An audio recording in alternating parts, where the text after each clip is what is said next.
sadri wa yassir li amri wahlul 'uqdatam min lisani yafqahu qawli. Amma ba'd. Disebutkan pada Tabusi Surau dan juga timbalannya dan juga Tuan Imam, Tuan Bilal, para kiai, para pemimpin masyarakat, bapak-bapak dan juga ibu-ibu, abang-abang dan juga kakak-kakak yang saya muliakan. Mudah-mudahan kita semua diberkati oleh Allah Subhanahu wa taala. Alhamdulillah, syukur pada Allah Subhanahu wa taala, pada hari ini kita menyambung kitab karangan Syekh Dr. Mustafa Bukhar dan Syekh Dr. Syed Al-Barjabi dan Syekh Dr. Mustafa Al-Hin dalam kitab Al-Fiqhul Manhaji Al-Barjabi Imam Asy-Syafi'i. Kitab fiqh manhaj atas mazhab Imam Asy-Syafi'i atau kitab fiqh mazhab Syafi'i. Mazhab kita lah, ya. Nama dia Muhammad bin Idris Asy-Syafi'i.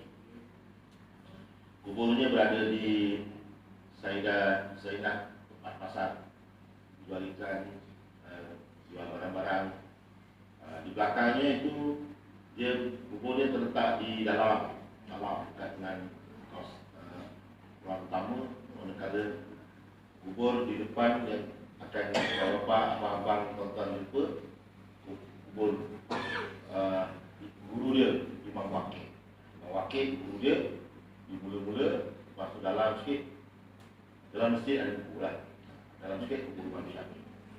Di masjid Imam Syafi'i, tapi nama tempat tu bukan Asy-Syafi'i, Sayyidah Zainab. Nama tempat tu Sayyidah Zainab, tapi dekat Sayyidah Zainab tu ada masjid Imam Syafi'i. Dan di situlah, di depan masjid tu ada pasar, ya, ada pasar ikan. Maknanya orang ramai lah, ya. InsyaAllah di masa nanti pas COVID ni, bapak kalau dapat pergi umrah, ya, tengok. Dan kalau dah tengok, alhamdulillah lah. Kalau belum tengok, nanti kalau ada kawan-kawan tak buat video call, kan? Kubur ni wangi. Salah satu sebab wangi sebab orang datang sulam punya wangi. Bukan wangi sulam, memang wangi, kan? Kan? Telefon agak lambat. Jadi hari ini kita menyambung tajuk yang seterusnya. Lepas kita tajuk cerita Maulud Nabi, kemudian kita dalam bab puasa, bab yang ke-12, ya, puasa bab yang ke-12. Hari ini kita masuk dalam tajuk bab yang ke-12. Sebelum ni bab yang ke-12. Dalam bab kitab ni, kitab uraian kekeluargaan ni, kita masuk dalam bab yang ke-12 hari ini, insyaAllah. Bab yang ke-12 apa? Iaitu bercerita tentang talak, ya, cerita tentang talak dan perkara-perkara yang berkaitan dengan talak serta perkara yang serupa dengan kita sebab talak lah. Lampau, tolak, ya, lampau, lampau ni banyak makna sebenarnya. Talak maknanya juga apa? Menolak. Talak juga maknanya melepaskan. Talak juga maknanya meleraikan. Talak juga maknanya yang bernama menghurai. Maknanya talak ni banyak, tapi lebih kepada perkara yang lepas, hurai, tinggalkan, kan? Maknanya apa ni juga daripada talak juga disebut mutlak, kan? Ma'ul mutlak, air mutlak. Maknanya mutlak maknanya satu perkara yang hakikat, semata-mata. Talak juga maknanya melepaskan, meleraikan, ataupun talak juga maknanya semata-mata lah, mutlak. Tolak.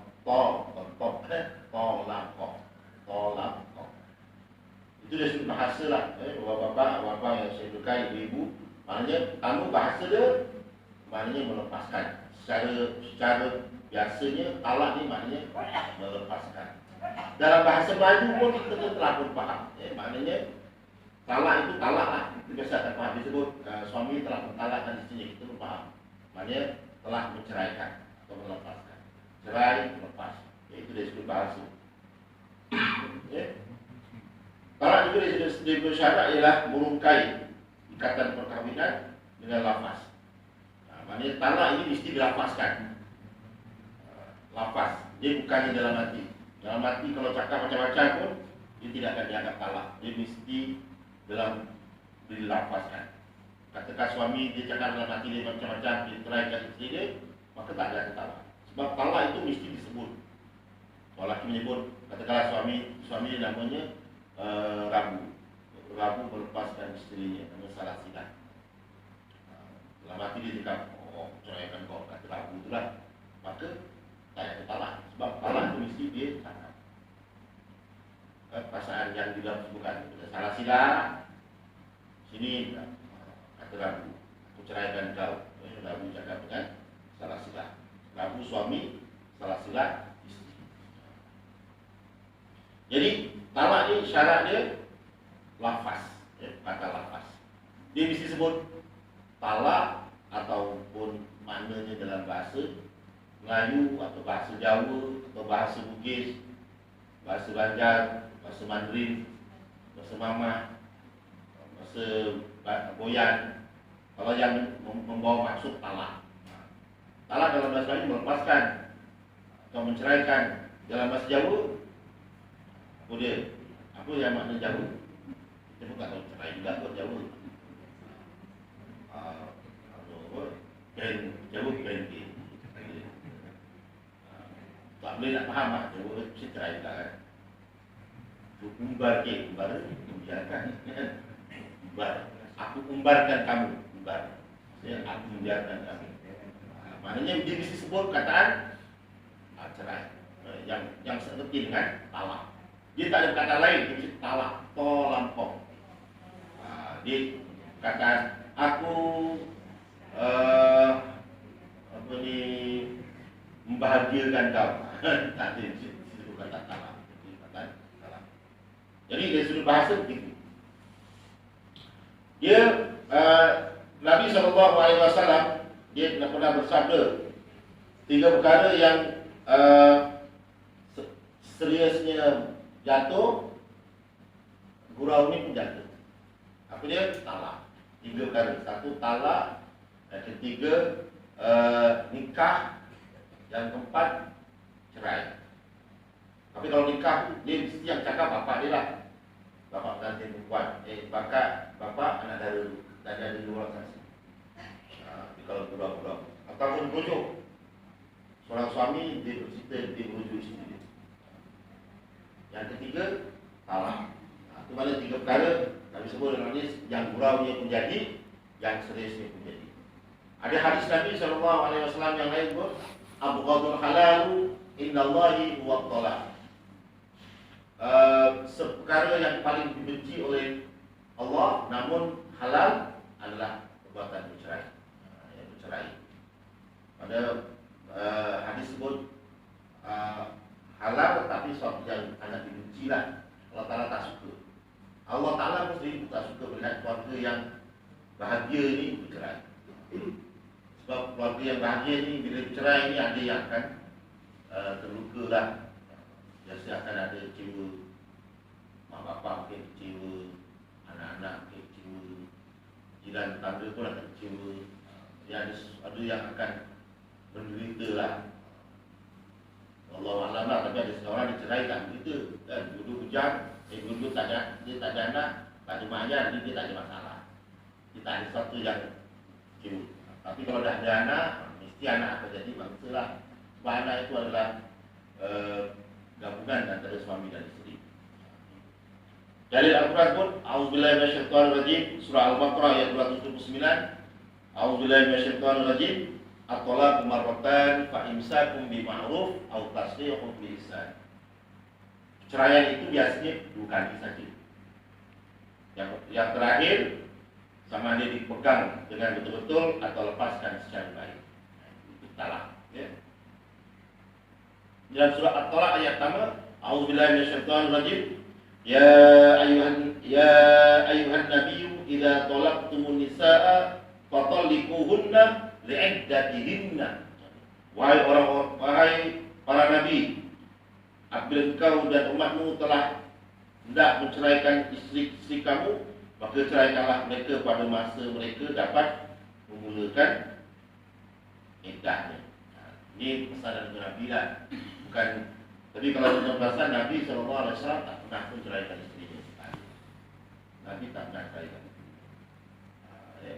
Tapi Nabi banyak kahwin dengan janda lah.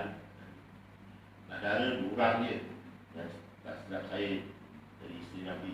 Satu, Siti Aisyah kepada anak kepada Sayyidina Abu Bakar. Yang kedua, Fatimah Maria Kiptiyah yang berasal daripada Egypt. Kurang dia. Yang lain semua biasalah rondo ni bahasa Jawa, bahasa Melayu jauh ayam rondo. Maknanya itu kebaikannya ya, yang sakit kaki isteri Nabi yang berusia, yang apa, Nabi nak bantu keluarga dia, yang nampak imannya, nampak pengaruh dia dalam masyarakat. Contohnya Ummu Salamah, dia pengaruh yang Nabi kahwin, dia seorang pengaruh. Satu lagi nak memecahkan hukum Zainab, Zainab Jahsy, Zainab Jahsy, isteri kepada Zaid bin Harithah, isteri kepada anak angkat Nabi. Jadi nak hukum supaya seseorang bapa ni dia tak ada anak, tak ada kena-mengena pun dengan anak angkat. Jadi kita ni tak boleh katakan anak angkat tu anak kita. Dia tetap orang lain. Jadi Allah Ta'ala nak bagi hukum ni supaya masyarakat faham. Allah Ta'ala keluarkan ayat Quran, perintahkan Nabi SAW supaya kahwin dengan Zainab. Tapi sebenarnya Zainab ni pun asalnya Nabi arahkan memang kahwin. Allah Ta'ala memang arahkan Nabi berkahwin dengan Zainab. Tapi Nabi SAW kahwinkan dengan anak angkatnya Zaid bin Harithah, isteri Nabi, anak-anak angkat Nabi. Yang Nabi SAW anggapkan Zaid bin Harithah ni macam anak dia sendiri. Orang-orang Arab dahulu, dia anggap anak angkat ni di orang bagi dia ke, orang umur ke, dia jumpa ke, bila membesar dia anggap itu anak budak. Ini anak alim salim, anak alim. Dan Islam tak boleh. Nak bagi dia haram, kena susukan, kena kecil. Kalau tidak, dia tetap orang lain. Dia tak boleh. Sebab darah dagingnya, keturunannya, salah silahnya, itu semua bukan daripada kita. Tapi tak boleh. Jadi orang Arab dulu boleh buat. Sehingga kan nak membezakan anak sendiri dengan anak angkat tak sama. Jadi itu datang hukum. Datang hukum.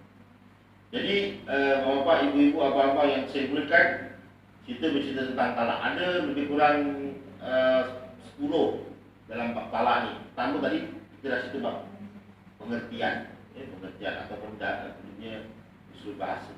Yang kedua dalil Al-Quran, surah At-Talaq ayat pertama dan surah Al-Baqarah ayat 229, cerita tentang talak. Dan juga hadis Nabi SAW, ada dua hadis Nabi.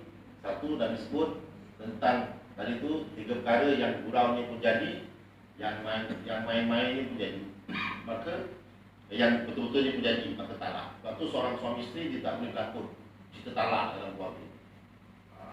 Dia berlakon suami jadi hero, isteri jadi heroin. Berlakon dalam drama. Waktu dalam drama tu babak tu dia bercerai, jatuh talak.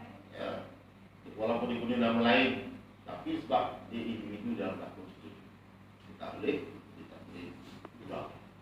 Ataupun Allah Ta'ala sebut dalam Nabi SAW sebut dalam hadis yang cukup popular, hadis ni yang sahih, iaitu suatu perkara yang halal di sisi Allah tapi paling dibenci, paling banyak benci.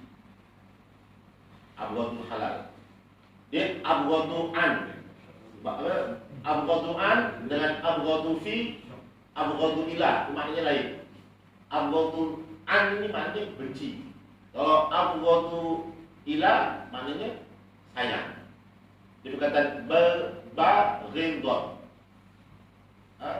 Abghadu ghidha. Maknanya abghadu. Alif ba ghidha maknanya abghadu, tapi kalau abghadu an maknanya benci. Kalau abghadu fi atau abghadu ila maknanya suka, nampak tak? Bezanya bahasa Arab ni. Satu kataan tapi dia boleh bahasa makna berlawanan lah, benci dan suka. Ya, maknanya begitu. Ini bahasa Arab. Dia kalau verb bertemu dengan kata sendi, maka dia akan jadi makna yang berbeza. Jadi kaedah bahasa Arab. Abghadul halal indallah. Indallah. Abghadul maknanya satu perkara yang paling dibenci. Tapi paling halal di sisi Allah adalah talak. Kita baku, sebab talak. Biasa orang kalau bercerai ni, bapak ibu-ibu, dia akan benci. Mana ada orang cerai ini dia suka.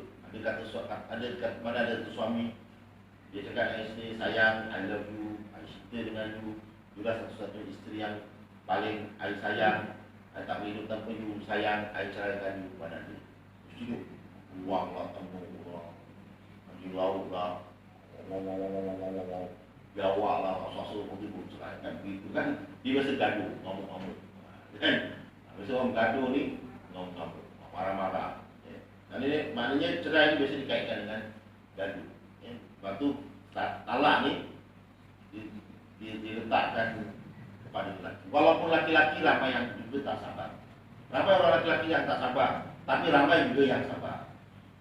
Tapi perempuan rata-rata memang tak sabar. Kerana tidak sabar perempuan itulah Allah Ta'ala letakkan dia sebagai ibu. Dia tak sabar. Tak sabar tengok anak menangis, tak sabar tengok keadaan keluarga tak sempurna, dia tak sabar. Laki-laki sabar juga, tapi dia juga tak sabar lah. Maknanya sabar itu lebih. Sebab itu talak ni diletakkan kepada lelaki. Dan hukuman ini selama-lamanya akan menyebut talak ni. Isteri tak boleh ada kuasa untuk sebut aku ceraikan kau. Yang boleh sebut aku ceraikan kau ni adalah seorang suami terhadap isteri. Ini dia hukum yang tidak boleh diubah. Isteri boleh mohon pasang hakim, tapi dia untuk sebut hanya suami saja yang sebut. Sebagaimana akad nikah, suami saja yang sebut. Barulah dia jadi suami, jadilah suami isteri. Jadi kita menyambung yang keempat, dalil dari sudut ijma'. Tadi kita dah cerita tentang dalil dari sudut hadis. Maka yang keempat adalah dalil dari sudut ijma' ulama'. Jadi ijma' ulama' bersepakat, semua ulama' bersepakat mengatakan talak ini sesuatu yang disyariatkan. Tidak ada seorang pun yang mengingkari. Maksudnya semua ulama', termasuklah ulama' mungkin di kalangan mazhab mana-mana sekalipun, mazhab Zahiri ke, mazhab Hanafi ke, mazhab Wahabi ke, tetap menyebut talak ini satu perkara yang disepakati. Maksudnya suatu perkara yang ada di dalam ajaran agama Islam. Jadi itu yang keempat. Yang kelima, hikmah talak itu disyariatkan. Ada beberapa perkara. Antaranya, pertama sekali, talak ini disyariatkan pertama sebagai matlamat perkahwinan. Kalau tak tercapailah, itu sajalah. Ya. Maknanya kalau matlamat perkahwinan tidak tercapai, talak itu boleh dilakukan. Matlamat, macam-macam masalah. Kita tak tahu masalah setiap orang. Mungkin masalah isteri curang, mungkin masalah suami yang curang, mungkin masalah isteri yang tak tahan suami. Jadi perkara ini tak sampai matlamat lah. Sebab itu biasanya kalau proses permohonan perceraian ini, yang saya faham, dia ada satu kolom. Permohonan itu ditulis di hadapan pegawai kaunseling Johor Bahru ataupun kaunselor-kaunselor Johor Bahru ataupun YPK. Dia menyebut biasa akan tulis ni, suami akan sebut ataupun isteri akan tulis, kami sudah tidak boleh melaksanakan tanggungjawab sebagai suami isteri. Itu tulis. Maksudnya tidak boleh melaksanakan tanggungjawab. Maksudnya tujuan perkahwinan itu adalah tanggungjawab, kasih sayang. Ini sini macam-macam lah. Saya bercerita ini je lah. Maknanya bapak-bapak, ibu-ibu, saya kira lebih bijak lah, lebih tahulah dalam hal ini. Anak-anak orang yang dah kahwin, saya anak pun pulang pun sampai setelah menengah kami lambat banyak malah kan. Tapi maknanya begitulah. Maknanya nak menggambarkan kalaulah ini berlaku di dalam keluarga kita. Sebab itu biasanya bapak mertua ke, bapak sendiri ke, yang ada anak nak mengasuh ke, baik akan dalam panggil kau sini. Kenapa nak bercerai? Biasa kalau ada bapak ni, anak-anak ni dia buat lagi lah. Dia tak berani. Bapak ni akan campur tangan. Tengok anak ni tak betul sikit ya, dia pun boleh campur tangan. Dia sekolahkan bapak dia, sekolahkan anak dia, bapak dia sekolahkan menantu dia, berarti itu dia banyak baik-baik. Kadang gaduh ni berdiri-berdiri. Maknanya dia tak kuat dengan dunia. Kalau setakat tak kuat dengan dunia ni boleh betul lagi lah. Tapi kalau bab curang ni, saya kira nanti biasa dah tahu lah sama ada suami curang ke, isteri curang. Tapi kalau setakat duit, setakat gaduh-gaduh, itu boleh dibagi. Tapi kalau curang ni tu sama-sama susah tak terima kan. Dan diam-diam dia ada skandal. Diam-diam ada skandal lain. Biasa susah. Kecuali itu betul boleh terima lah. Kadang-kadang sekarang isteri dia boleh tahan kalau suami dia mulut dia tak macam apa kan. Tapi bila suami dia curang, dia tak boleh, tak tahan. Lain dia boleh tahan, mungkin dia boleh tahan susah, boleh sama keluarkan duit, boleh terima suami cakap kasar. Tapi bila tahu suami dia curang, dia tak boleh nak. Ini begitu juga sebaliknya. Kadang-kadang isteri pun boleh tahan cakap kasar, apa ni, minta itu minta ini. Tapi suami boleh tahan. Tapi bila bab curang, kadang-kadang tawa lah, tak boleh nak. Wallahualam ni just sekadar pandangan saya lah dari bab macam mana penerimaan. Tapi ada sengaja sanggup bersama semula sebab anak-anak. Ada anak-anak ni dikorbankan segala perasaan. Hati dah tawa lah sebenarnya dengan pasangan. Memang dah tawa tahap putih lah, tahap hitam memang lah. Dia tengok ke suami pun tak tawa atau sebaliknya. Suami tengok ke isteri pun dah tawa. Tapi kerana melihat anak aja terus rasa demi anak-anak, demi anak-anak, semua demi anak-anak. Jadi anak-anak ni boleh jadi penyatu kepada kebahagiaan keluarga. Itu sebab kadang-kadang seorang ni dia berkorban demi anak-anak. Sampai tua, sampai ini lama-lama dah hilang lah. Ada sengaja dah hilang lah. Dah tak ada apa dah. Jadi isteri, jadi saya ada isteri pun sama, tak ada isteri pun sama. Ada suami pun sama, tak ada suami pun sama. Dia dah biasa. Tapi bila pasangan tu hilang, meninggal tu, baru rasa lah sayangnya pada abang dia, sayang pada isteri ni. Maknanya, waktu biasanya satu perkara tu dihargai bila hilang. Kan? Macam udara ni, bapak, abang, ibu-ibu sebutkan, ada kita biasa sedut. Tapi bila tak ada, kita tak suka. Kan? Contohnya kena sempur ke, nak lemas ke, mandi-mandi kat sungai. Padahal dah betul mandi lagi kat laut. Sungai-sungai kan.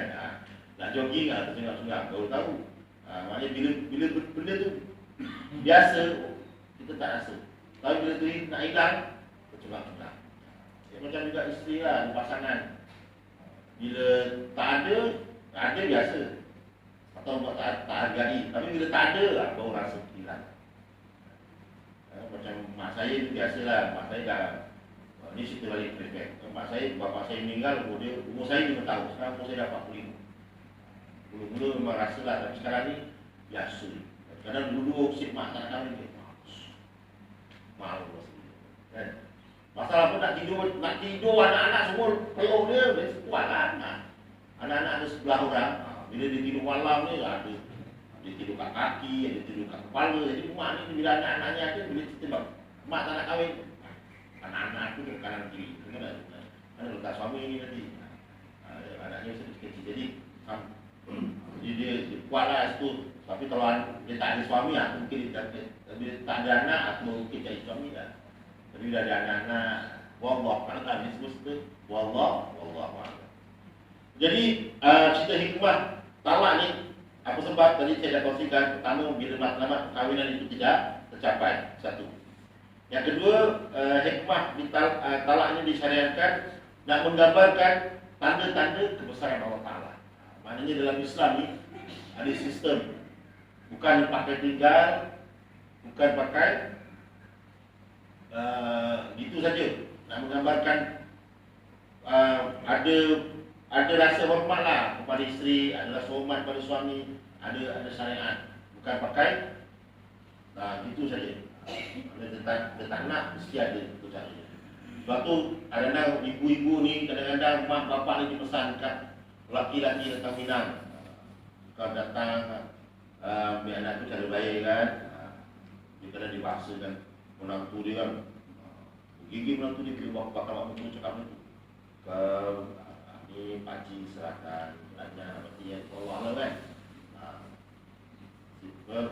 Terima ambil cara baik, kalau tak nak dia pulang cara baik. Gigi menantu dia cakap macam tu, dia cakap kata cara baik tu jangan main-main. Itu satu amaran untuk orang laki-laki lah kan. Bapak dia cakap macam tu, maknanya ni anak aku ni aku hantar penuh, tak ada cala macam hantar kacil ke kan. Awak dapat kacil cala, tak cala, bersih, putih, kilat, meling. Nanti jangan sampai pula nanti dibalik rumah kita, rumah bapak dia usah cala-cala, hilang penutup ke, hilang lampu dia, siap. Sebab bapak dia sound anak. Dia bukan sound, dia nak ajarkan. Saya jaga anak saya ni, pakcik jaga anak pakcik ni selama umur 25 tahun, 25 tahun. Macam ni lah, elok. Awak pun jaga dah cantik ni, takkan nak tak boleh nak. Gitu tu, mana satu perkara yang tersirat, yang biasanya bapak akan cakap. Kalau anak tak faham-faham, anak-anak tu tak faham-faham, tak tahu lah. Ini belum pakai tahu lah. Itu macam mana ni jaga anak. Itu yang kadang-kadang susah tu kalau tak dijaga betul. Ini cerita bab hikmah hikmah. Dari sudut hadis firman Allah, ada surah yang menyebut tentang hikmah berlaku perceraian ini. Ada surah An-Nisa ayat 130 menyebut, A'udzubillahi minasyaitonirrajim. Wa in yatafarraqa yughnillahu kullam min sa'ati. Wa kana Allahu wasi'an hakima. Dan jika mereka berdua melakukan perceraian, maka Allah akan mencukupkan keperluan masing-masing dari melimpahan kurnianya. Allah amat luas limpah kurnianya dan Dia amat bijaksana. Jadi, sini gambarkan ayat ini menceritakan kepada kita bahawasanya jika suami menggunakan talak sebagai jalan penyelesaian yang terakhir dalam menyelesaikan masalah rumah tangga yang timbul, ini adalah jalan penyelesaian yang daruri, yang amat diperlukan. Maknanya yang last choice lah. Bila suami pun kepada isterinya menceraikan kamu, maknanya ulama di kalangan mazhab Syafi'i memberikan kepastian ini jalan terakhir. Maknanya kalau boleh jangan sampai sebut kataan cerai. Kalau boleh diselamatkan, diselamatkan. Kasih itulah, bukan mudah. Masa kahwin pun bayar, kan? Lagilah zaman sekarang dengan khusus kahwinnya. Biasa kalau perceraian yang melibatkan lafaz ataupun fasa, maka biasa kalau nak kahwin semula dia kena khusus. Tapi kalau perceraian yang melibatkan dua perkara, satu kematian ataupun andaian kematian, hilang entah mana. Katakanlah isteri itu dapat suami pedagang ke laut, tak balik-balik, mungkin emas, tapi tak tahu bukti mana mayatnya, maka dia buat andaian kematian. Maka itu dia kalau bab jatuh dia tak putus kahwin, sebab dia bukan salah dia, ini sebab takdir ataupun sebab kematian, suami meninggal ataupun isteri yang meninggal. Maka pasangan yang masih hidup tu dia tidak perlu khusus kahwin. Tapi umur khusus kahwin itu biasa laki-laki 52 tahun ke bawah, perempuan umur 45 tahun ke bawah. Itu had di jabatan kamu bagi. Kalau 45 tahun ke bawah, dia nak kahwin lagi satu, perempuan tu janda tapi suami dia meninggal, dia tak khusus kahwin. Itu biasalah. Dan biasa elok khusus kahwin balik, sebanyak ada fakta-fakta itu balik kan. Itu bab khusus kahwin ni tak ada masalah. Itu biasa khusus.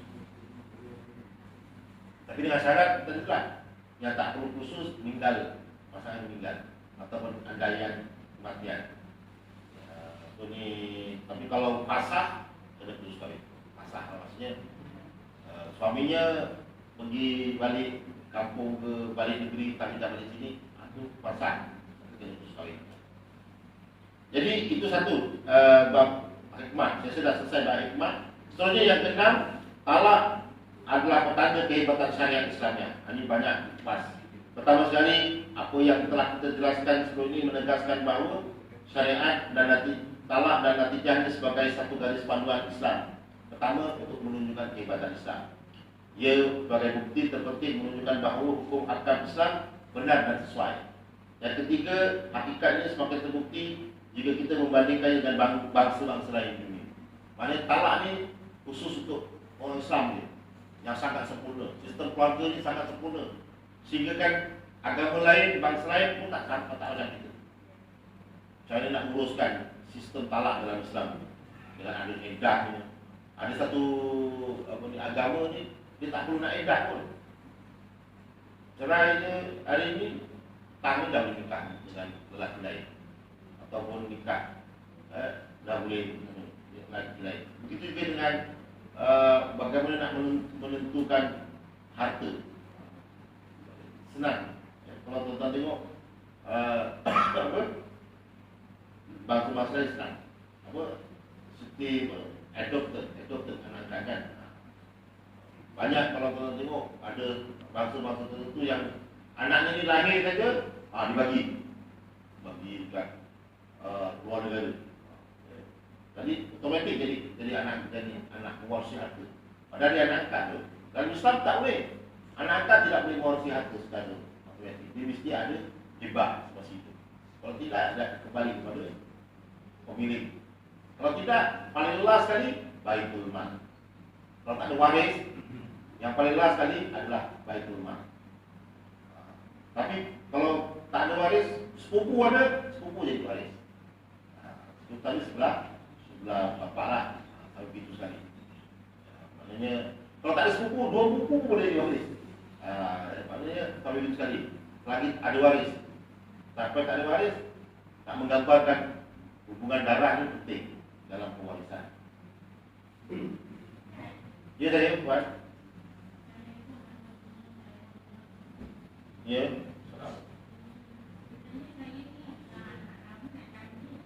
Silakan.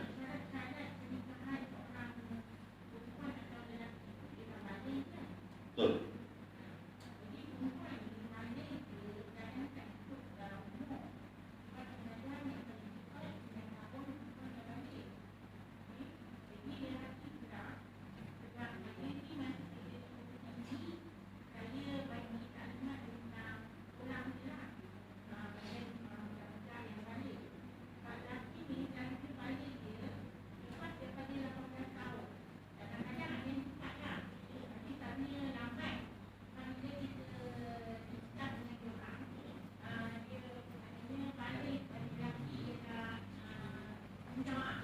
Boleh.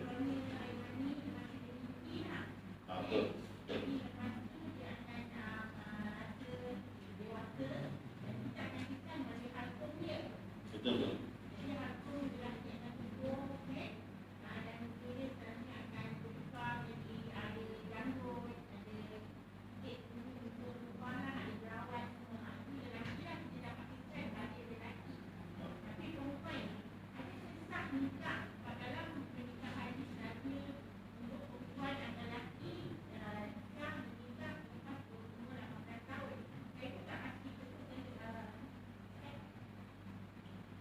Jadi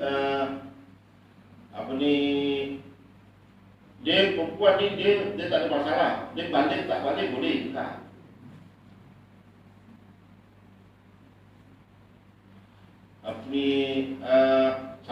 Syarat sah nikah ni tak semestinya balik. Tapi kalau dia cumanya begini, kalau umur bawah 18 tahun dia kena buat permohonan di mahkamah. Mahkamah akan benarkan, tak kira laki-laki atau perempuan. Kalau laki-laki bawah umur 18, kalau perempuan bawah umur 16. Ya, maknanya tak kena buat permohonan di mahkamah. apa ni, cumanya sama ada perempuan yang dah balik ke belum balik ke, dia bergantung kepada wali mujbir.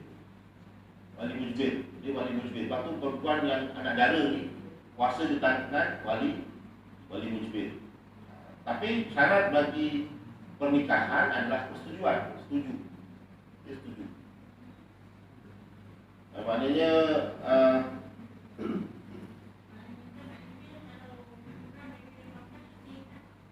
boleh, 18 boleh, tapi kena buat permohonan di mahkamah.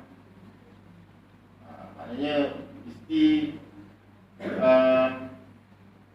dapat kebenaran mahkamah. Maknanya syarat dia. Kat sini kita dah kita kongsi semula syarat lelaki yang akan kahwin satu. Ni syarat bukan mahram pula kan. Tapi maksudnya Islam lah. Islam. Mesti laki-laki mesti balik lah. Belum balik tak kahwin. Mesti balik.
Okey, dari sudut prosedur pernikahan, biasanya kalau umur di bawah 16 tahun bagi wanita, biasanya 16 tahun tingkatan 4, biasanya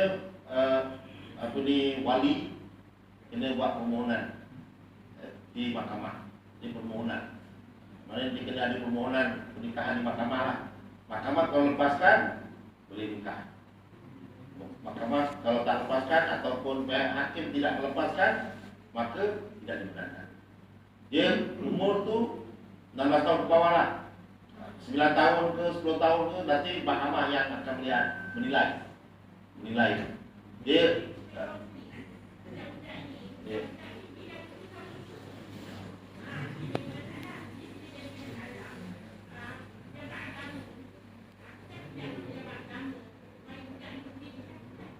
jadi dia begini, dia itu dari satu sudut.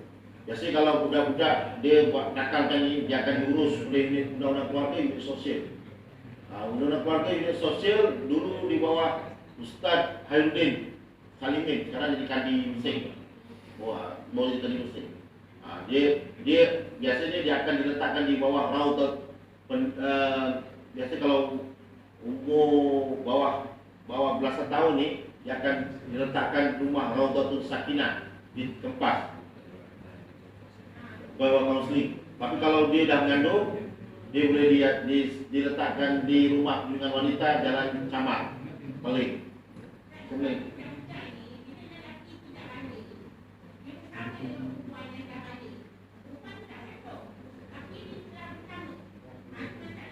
Ya, tapi dalam penyelesaian tak boleh terus kahwin. Dia ada prosedur dia nak, kalau nak kahwin tu pun dia sebenarnya berzina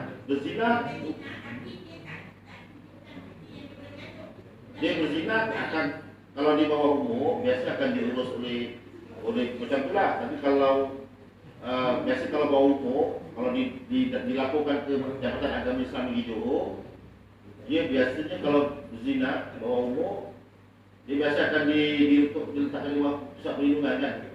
Mungkin buat juwana macam tu, dia tak boleh diteruskan kan, tak saya dihukum juwana. Tapi kalau dia biasa bapa akan bawa report bagi pada polis akan uruslah, atau juwana ke mana tu kalau bawa umur. Tapi kalau nak kahwin, biasa bapaknya akan buat permohonan, katakanlah dia umur dia katakanlah 16 tahun, perempuan tu bawah umur 16 tahun, laki-laki tu pun bawah umur 16 tahun, 18 tahun. Biasanya bila dia kadang-kadang dia mengandung umur 16 tahun. Jadi bapa dia kata saya nak kahwinkan dengan laki ni, laki dia kata dia pun setuju nak kahwin, dia cintalah sama-sama sekolah. Satu bawah umur 17 tahun, katakan dulu umur 17, satu 17, satu 16. Okey, kalau dia mengandung, dia boleh buat proses permohonan biasa. Cuma mak bapak lelaki kena buat permohonan pernikahan di mahkamah, mak bapak perempuan kena buat permohonan mahkamah. Semasa mereka membuat permohonan mahkamah, dia akan melalui proses biasa permohonan mahkamah. Kadang-kadang mahkamah benarkan dia berkahwin, dia boleh menikah. Tapi dia kena melalui satu proses di bawah section 23, iaitu mengandung di luar nikah. Dia akan diurus sebagai pemerkosaan.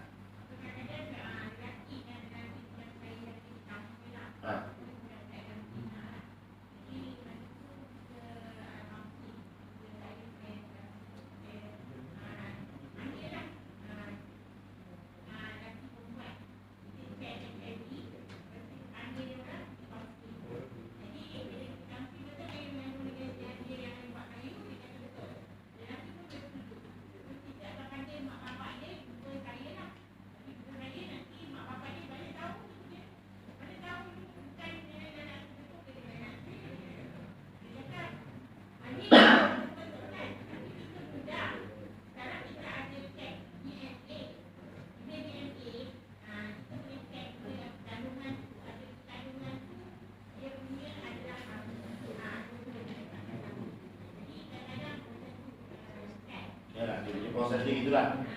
Cumanya kalau nikah bawah umur, dia akan kena buat permohonan. Bukan dia, maksudnya wali dia, wali anak lelaki tu atau wali anak perempuan tu, dua-dua kena buat permohonan. Kalau mahkamah lepaskan, biasa mahkamah akan lepaskan kalau tidak ada protes. Kahwin kan je lah, walaupun umur bawah umur. Cuma kalau dia perempuan tu mengandung, dia kena lalui fasa tapi kalau tak mengandung, dia akan buat proses yang biasa. Dia tak spesinya katakanlah budak lelaki itu dengan budak perempuan itu tidak berzina. Bila dia cakap tadi tak ada bukti, maka Jabatan Agama pun tak boleh tuduh dia berzina. Cuma dia suruh cakap je lah. Maknanya proses nikah itu biasa. Maknanya cuma dia buat permohonan mahkamah. Sebab umur laki-laki itu bawah 18 tahun dan umur perempuan itu bawah 16 tahun. Katakanlah umur laki-laki itu 17 tahun dengan talima. Perempuan itu umur 17 tahun. Laki-laki itu saja yang buat permohonan. Perempuan itu tak payah. Sebab umur perempuan itu 17 tahun. Perempuan 16 tahun. Dengan talima boleh kahwin. Tak payah permohonan. Jadi laki-laki itu saja buat permohonan ke mahkamah untuk menikah. Soal dia yang lebih itu tepi. Tapi dari sudut prosedur langkah-langkah dia macam biasa. Yang tu selebihnya tu mahkamah dia akan biasanya akan ada cerita, tapi biasa mahkamah dia akan tengok betul ini 17. Okey, permohonan. Apa sebab nak nikahkan ni? Satu bapa lelaki ni, anak saya ni dah tak nak belajar lah ni, dia nak jadi suami sangat kan. Okey, lepas tu dia pun dah terlanjur kan ni, mahkamah tak nak tengok. Dia tengok apa bukti ngandung? Tak ngandung. Dia tak boleh kata setakat cakap macam itu. Dia kena ada cerita lain. Sumpah lah, nombor gila, inilah, patah balik baru kata boleh kata. Tapi kalau setakat cakap-cakap dia tu, oh dia dah. Tapi dari satu permohonan, tapi dari satu lagi yang umur yang 16 tahun tadi, katakan perempuan tu, perempuan umur 17 tahun, kata 5, okey. Tak nak sekolah, tak nak. Cuma tak nak sekolah, nak kahwin. Okey. Macam biasa, kena khusus kahwin, kena ambil HIV test, darah, kena akal mustautin, akun bujang. Tanda dengan bujang, dia pergi cuba guru untuk ketua kampung dekat tempat di mana dia duduk. Lepas tu wali dia, siapa wali dia? Setuju tak nak nikahkan dia? Katakanlah bapa dia kata setuju. Okay. Kalau tak bapa dia setuju, umur 17 tahun, dia boleh buat mohon wali hakim. Sebab ayah dia tak nak kahwinkan dia. Umur 17 tahun boleh. Ayah kata saya tak nak kahwinkan dia lah, saya nak dia belajar. Kata amat saya tak nak belajar ayah. Bapa dia sedih. Sebab anak dia umur 17 tahun, umur 17 tahun dia kata dia nak kahwin. Tapi anak ni pandai dia buat permohonan di mahkamah. Sebab dia tak nak belajar. Boleh cepat. Mahkamah benarkan. Nak sangat kahwin dia. Biasanya dibenarkan. Tapi kalau bapak dia buat bantahan juga, itu bakal berlaku lah nanti. Tuduh-menuduh, defendant, plaintiff. Makin panjang lah. Okey, saya rasa dah jelas. Kita sambung sikit bab talak ni. Okey, ini yang keenam tadi, talak tanda kebahagiaan syariat. Banyak sebab. Apa sebab syariat ini menyebut talak? Saya rasa mudahlah ya. Yang ke-7 jenis-jenis talak. Kita sikit jenis-jenis talak. Talak terbahagi kepada 3. Saya kira perkara ini sama-sama kita semua dah pernah faham. Talak satu, talak sore. Sore ini sot roha, maknanya jelas. Yang kedua talak hinayah. Hinayah ni qaf nun ya alif ta marbuthah. Hinayah. Hina, qaf, nun, hina, qaf, nun, alif, ya, ta. Hinayah tu. Hinayah maknanya sindiran. Ataupun berkias. Yang ketiga, talak ataupun disebut sebagai talak ada 3 kan? Ada 3 jenis talak. Pada talak sore, talak hinayah, talak taklik ataupun talak yang digantung, dikaitkan. Ini mudahlah saya kira. Sebab perkara ini dah kita semua faham. Talak sore ini, seorang lelaki sempat cakap dengan isterinya, aku ceraikan kamu, aku bebaskan kamu, ataupun aku talakkan kamu. Itu senang, mudah. Dia tak boleh tarik balik. Dia tak boleh bunyikan fakta. Dia dah cakap saja, dia mesti buat tindakan susulan. Walaupun dia gurau, walaupun dia dalam keadaan masa tu dia terlalu marah, dia tak diistilahkan marah tu sebagai bukti dia ceraikan isterinya. Mungkin talak marah tu tetap jatuh. Dia talak ni boleh tak jatuh talak kalau terpaksa saja. Itu nanti kita akan kupas bagaimana talak itu tak jatuh. Ataupun terpaksa. Terpaksa talak itu biasanya dia akan bawa ke mahkamah. Katakan satu suami cakap dengan isteri dengan kadi ataupun hakim. Dulu kadi, sekarang kadi tak bilang, sekarang hakim. Dulu kadi lah hakim lah kadi kan. Sekarang kadi, hakim. Kadi nikahkan orang, hakim ceraikan orang. Hakim tak boleh nikahkan orang. Kadi tak boleh putuskan dan awak jatuh talak sekarang. Kadi mana? Kadi Johor ke, kadi Pahat ke, kadi besar ke. Katakanlah suami itu cakap, cik, saya dah ceraikan isteri saya. Kata, kadi pun akan cakap, awak kena panjangkan perkataan awak ni ke hakim. Sebab hakim saja yang menentukan sama ada awak jatuh talak. Walaupun suatu laki-laki itu cakap yang jelas. Maknanya dari sudut ilmu boleh lah. Tapi dari sudut keputusan kertas, dia mesti bawa pada hakim. Sampai sekarang saya sekali. Sebab tu ada setengah orang, dia walaupun dia ceraikan isterinya, dia boleh buat bukti tak cerai. Itu dia kena tanggung kepada Allah Ta'ala lah. Jadi biasanya kalau cerai yang terpaksa ni, contohnya macam ni. Katakan satu suami dia bergaduh dengan isterinya dekat balapun rumah dia lah. Isteri dia gaduh-gaduh, isteri dia waktu cakap nak lompat keluar daripada balapun tu, nak terjun bawah. Maka kata isteri dia, abang cakap sekarang ceraikan saya, kalau tidak saya lompat bawah tu pula tu ada batu-batu. Jadi kalau jatuh, confirm meninggal. Maka suami kata, okey, abang ceraikan kamu. Maka dia boleh bawa perkara tu ke mahkamah. Cakap, tuan, saya terpaksa cakap cerai pada isteri saya sebab dia nak terjun.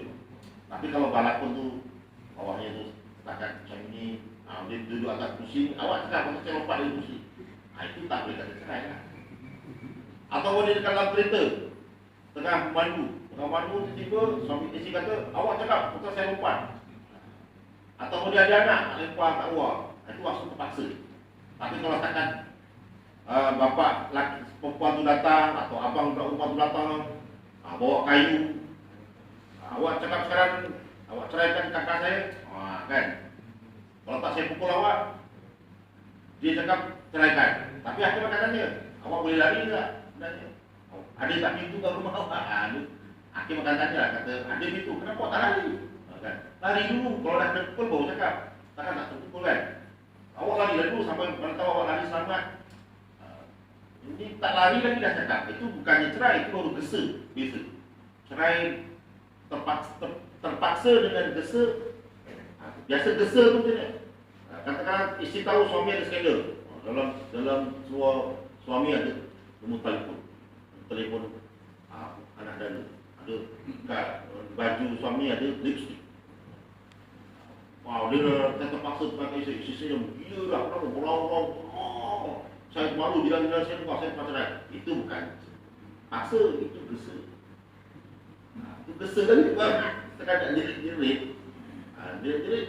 Itu dia kena bezakan antara terpaksa dengan gesa. Terpaksa biasa melibatkan nyawa. Kalau setakat melibatkan maruah, itu bukan terpaksa. Dia merahong dekat depan hotel, dekat apa? Dekat shopping mall, dekat Maidin, dekat Tasco. Ceraikan aku. Allah. Dia malu kat situ juga disaikan. Itu bukan terpaksa, tapi gesa. Kenapa bawa ceraikan isteri awak dekat shopping mall? Aku dah merahong, saya malu lah. Rasakan malu, ya biasa lah. Ini contoh lah. Tapi saya contoh sebab saya bukan hakim, tapi kita andaikan begitu. Maknanya terpaksa dengan gesaan itu berbeza. Biasanya kalau bercerai dalam keadaan terpaksa, kita kena buktikan. Apatah lagi setakat marah. Marah kuasa, dia buat saya marah. Marah biasa, kata marah ya. Marah ya. Dia tak ada istilah. Saya terpaksa cerai sebab saya tak boleh kontrol marah saya. Dia tak ada istilah. Ada seorang dia tak boleh kontrol marah dia kan. Tapi itu kena Allah alam lah. Ada orang boleh. Biasa marah boleh kontrol kan. Tapi ada tak yang tak boleh kontrol. Mungkin ada tak. Kan. Allah alam lah. Tapi biasa marah ni, orang-orang muda je boleh kontrol. Dia tak boleh kontrol. Tapi kalau dia ada umur dah 40, dah boleh kontrol biasa.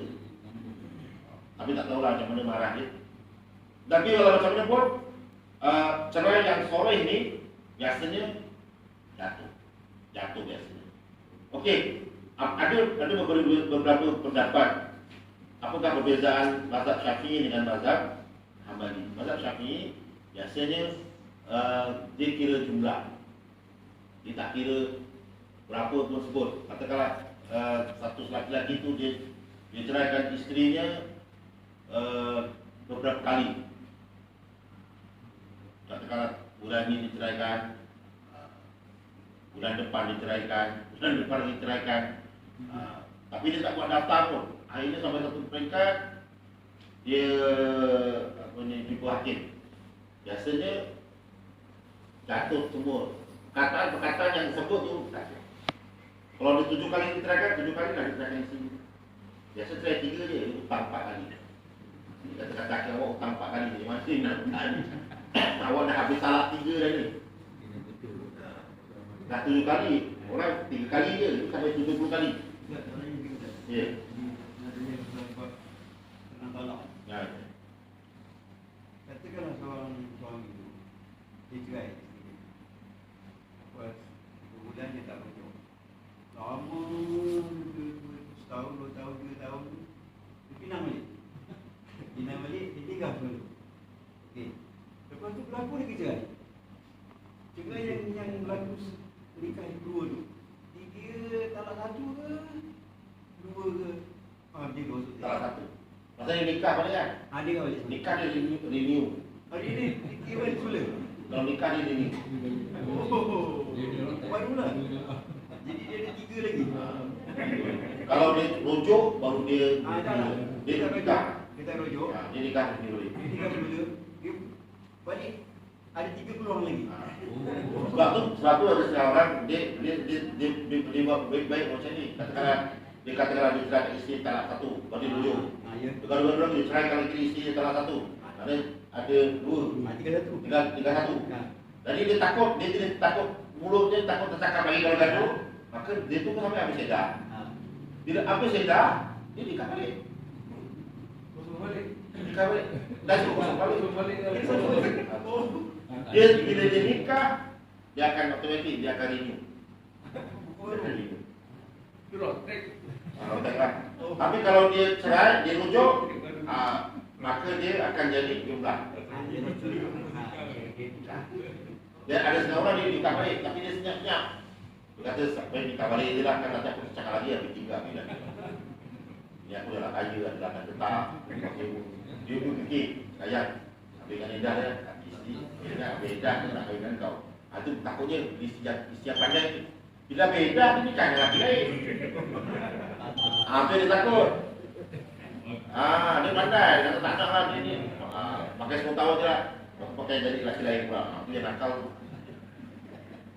Dia kata, buat apa lelaki ni? Tapi anak-anak kita, anak-anak awak lah. Saya nak try lelaki lain lah. Saya nak ada test juga. Apa tak fair saya kan? Dia yang bahaya tu. Sebab tu ada setengah lelaki-lelaki tu, bila dia ada setengah isteri, dia pandai. Bila dia beda je, dia isteri, suami dah tak ada puasa lagi nak rujuk. Dia pun kata, awak nak kahwin saya lah. Baru dia sekolah kan cukup mesti tu, suami tu. Jadi takutnya kat situ sebenarnya. Sebenarnya lagi bagus sebenarnya kahwin nikah balik sebenarnya lagi bagus. Sebab dia boleh renew balik. Dia punya tu. Dia akan dapat sijil nikah baru. Kalau dia dah cerai tu, dia tak akan dapat sijil rujuk. Tapi kadang-kadang bila perempuan tu dah beda, dia akan terfikir lah. Dia akan terfikir, dulu masa aku kahwin dengan dia, macam-macam mulut dia dengan aku. Dia kalau saya marah, lupa kita ni perempuan. Dia pun dah kemarah dedah. Dia kata, cukuplah 10 tahun. Cukuplah 20 tahun. Aku dah tertutuplah untuk dia. Dia dah takut tu. Bila dia kata tak mau, yang nikah dia, tak nak punya awak. Tapi anak-anak kita, awak datang tengok anak saya. Anak kita kan dah besar dah, 20 tahun dah pun. Bukan aku, saya pun dah tak heran dah. Tak ada lelaki pun tak ada. Saya nak bebas, tak nak pergi pasar. Suka saya. Lagi tu kalau saya nak pergi mana-mana jemputan pun, anak saya lelaki ada boleh bawa kita. Saya bebas sebab kan. Dia dah macam itu, dah lelaki dah gerak. Jadi yang dimarah tu. Dia maknanya kat situ lah kadang-kadang sebenarnya. Jadi orang perempuan dia akan ingat balik. Itu yang sebabnya lelaki cepat rujuk. Takutnya bila perempuan ni dia bebas, dia akan ada orang cucuk dia. Dan orang cakap macam Allah alam ni masa tak pernah berlaku kat kita kan. Kalau kat situ, tapi kalau nikah balik pun bagus sebenarnya. Nikah balik dia akan betulkan balik lah dan pergi balik. Nikah saja balik baru. Biasanya khusus balik kan? Ya? Khusus mula lah. Tapi kalau umur dia, laki-laki tu umurnya 50 tahun, 52 tahun ke atas, dia tak perlu khusus mula. Tapi biasanya biasanya kalau yang nikah semula ni, dia settle tepi. Kadang satu laki-laki tu dinikah dengan bekas isterinya, biasa saya ingat dia tepi je ni, bukan dia punya senyap, bukan kaki. Biasa kaki akan bagi jalan lah. Dia tak akan susahkan, dia tak akan pergi kursus. Pasal dekat dengan bekas suami isteri yang pertama. Dia pun kadang-kadang pun dia tertutup, nikah pun senyap kat mana-mana dekat dia dia berdua je ke apa. Biasa begitulah. Dia tak ada macam dia jaga maruah kan. Biasa gitu. Dia tak nak orang lain tahu. Ustaz, Ya. yang tanya Ustaz. Andai kata perempuannya orang Malaysia lah Orang Malaysia. Orang Malaysia, tapi lelakinya tu orang luar daripada Malaysia lah. Contoh Singapura. Adakah daripada Singapura minta kebenaran daripada Singapura punya surat ke Malaysia? Itu nikahkan Malaysia lah. Minta kebenaran daripada Indonesia. Singapura. sekali dia punya ni lah.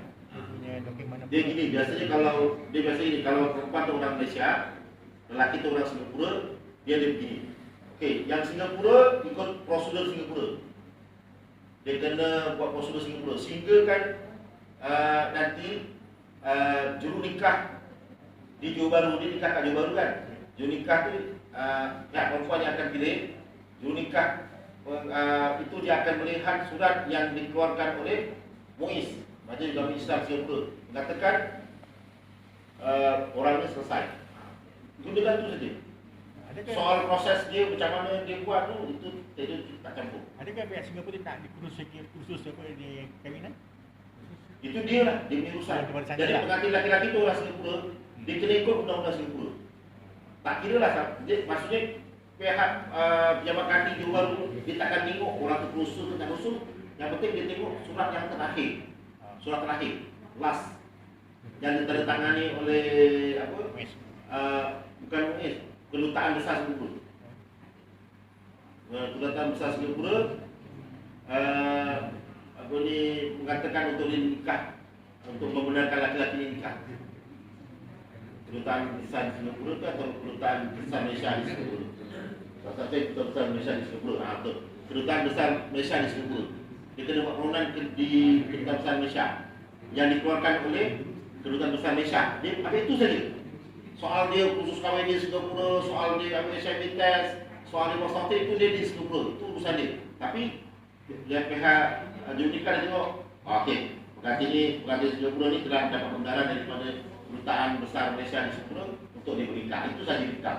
Yang lain tu dia tak tengok, tak payah tengok. Dia tak payah tengok, tak perlu tengok. Bukan bidang kuasa dia untuk tengok. Dan saya kira juru nikah tu dia tak payah tengok sana, dia tengok lelaki punya kebenaran saja. Pasal dia akan bawa laki-laki punya kebenaran kepada perempuan. Perempuan tu akan bawa ke Johor Bahru untuk dapat kebenaran nikah di Johor. Cukup tu saja. Juru nikah bukan yang tu. Tak payah tengok yang belakang-belakang. Tapi pihak perempuan kena kursus juga. Perempuan tu dia kena kursus. Ikut pada umur dia lah. Kalau umur dia 45 tahun ke bawah, dia kena kursus. Kalau tak. Biasa gitulah. Biasa gitu. Jadi soal permohonan pernikahan ni biasanya dia ada tanda tertib tu. Biasa budak-budak baru yang nak menikah ni dia akan ada tanda tertib yang dia boleh berubah. Dia boleh Google tu. Saudara semak. Saudara semak. Dia tak ada masalah sama ada laki-laki tu orang Indonesia ke, orang Singapura ke, atau perempuan tu orang Malaysia ke, Singapura ke. Dia kena buat urusan dulu di tempat negara asal dia. Contoh katakanlah laki-laki tu orang Indonesia, dia kena buat urusan tu di Indonesia, kemudian dapat surat kebenaran last kali daripada Kedutaan Besar Malaysia di Indonesia. Kemudian dibawa ke sini, ada urusan di Kedutaan Besar Indonesia di Malaysia. Sudah. Misalnya kena ada masalah kedutaan dulu lah. Selesai baru nikah. Wallahu a'lam. Kita bab ni apa ni.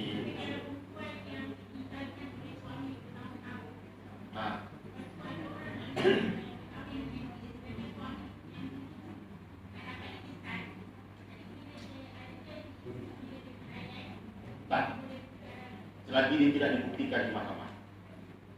Mana perempuan yang ditinggalkan suami itu, dia secara prosedur dia masih lagi istirahat.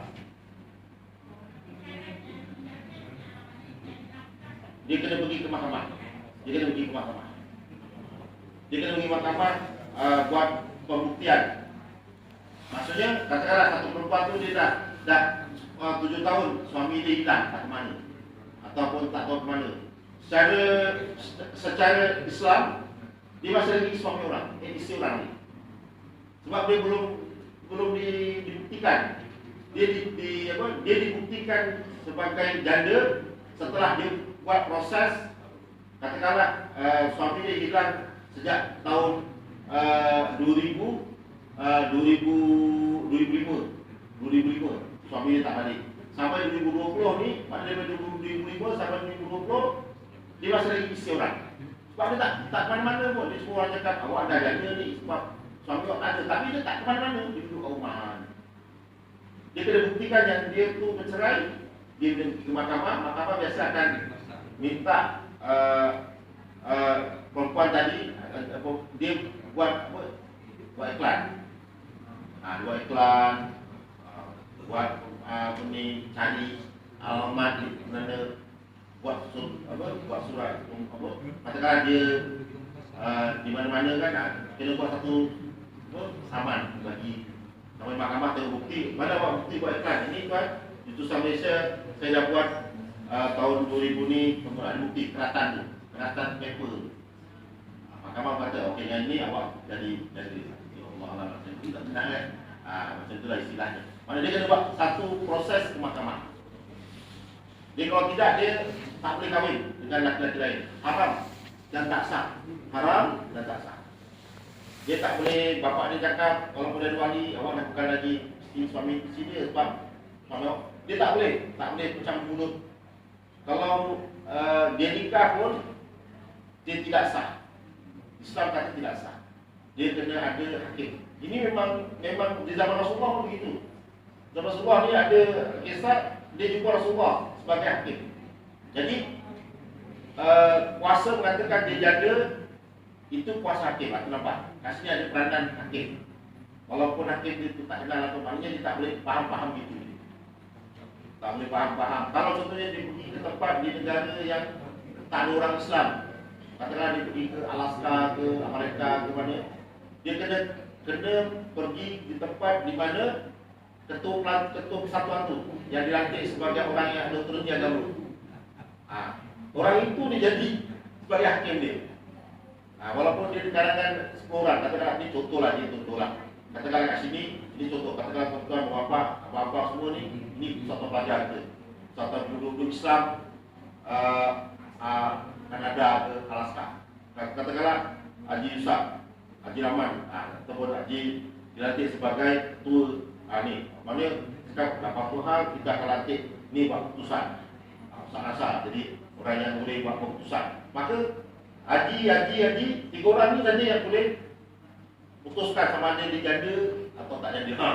Maksudnya kuasa di tangan ketua tu.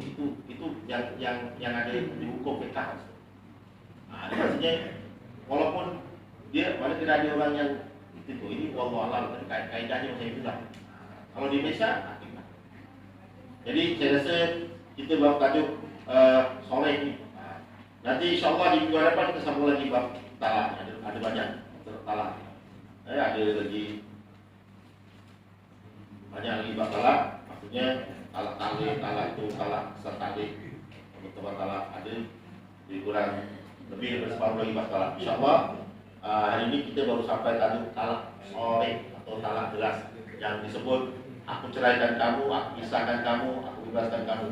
Ini kita bab talak. Jadi hari ini kita telah bicara tentang satu pengertian talak, kedua kita cerita bab dalil talak. Dalil ada 3, Al-Quran, Sunnah, Ijma'. Ada 5. Kemudian yang ke-6 hikmah disyariatkan talak. Yang ke-7 kita cerita bab talak adalah petanda kehebatan Islam. Ada 7. Dan yang ke-8 kita belajar tentang jenis-jenis talak tadi itu. Yang ke-9 kita cerita bab talak sore. Jadi 9 perkara hari ini bapak-bapak dan juga ibu-ibu, abang-abang dan juga kakak-kakak kita bincangkan. InsyaAllah walaupun kita ni lupa-lupa, saya pun kadang-kadang kalau tak buka buku lupa, maknanya itulah ilmu tu. Ilmu tu memang kena satu ulama sebut tikrar, ya tikrar, mengulang-ulang. Dia tak boleh dah dijajah, dah pelajari. Dia tak boleh gitu, dia mesti tikrar. Dia maksudnya ulang-ulang, tikrar. Ilmu ni mesti tikrar. Akar rara tahap pokok. Dia mesti diulang-ulang untuk mengukuhkan. Jadi tak ada kata dulu belajar tentang dia itulah saya sekolah khas. Dulu Pak Fekah. Tak boleh kata lepas tu bila dia belajar perkataan, maksudnya dia mesti diulang-ulang. Walaupun umur dia berapa tahun, kena ulang-ulang. Sebab dia kena ulang-ulang supaya hak pokok mengikat dan juga menambah akrar tahap pokok. Jadi insyaAllah kita kongsikan di minggu hadapan tajuk kita dalam bab yang ke-13, dalam bab kekeluargaan kita mengumpat, ya. Dalam bab 13 iaitu bab talak dan jalan-jalan penyelesaian. Dan kali ini saya kira ibu-ibu bapa dia berkait dengan keluarga kita. Kalau berlaku jiran tetangga kita jumpa kita, tanya orang yang kita ada rujukan. Boleh cerita dah kan? Kata saya tak ceraikan saya, tapi saya marah lah, boleh tak jatuh. Jadi boleh cerita sikit. Sekarang kita tahu macam mana kita nak sini. Ilmu ni insyaAllah akan mendatangkan rahmat. Dan bila ada rahmat itu akan datang kasih sayang Allah Subhanahu wa ta'ala. Mungkin dengan sebab kita menuntut ilmu, sebab kita buka kitab, maka jiran-jiran yang lain, masyarakat di sekitar kita ni tumpang rahmat dan syafaat.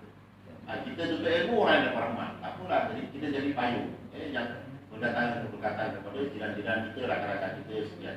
Jadi sehingga bertemu dengan kesempatan, mohon maaf kalau pasal saya kurang jelas, kurang tepat, maka saya mohon maaf. Dan juga mudah-mudahan kita dapat keberkatan dengan kekuasaan kita pada hari ini. Ditutup dengan baca tasbih kafarah dan juga surat al-asr. Subhanallahumma wa bihamdika asyhadu an la ilaha illa anta astaghfiruka wa atubu ilaik wa asri inna insana lafi khusr ila alladziina aamanu wa 'amilus shalihat wa tawassaw bil haqqi wa tawassaw bis sabr. Wassalamu alaikum warahmatullahi wabarakatuh.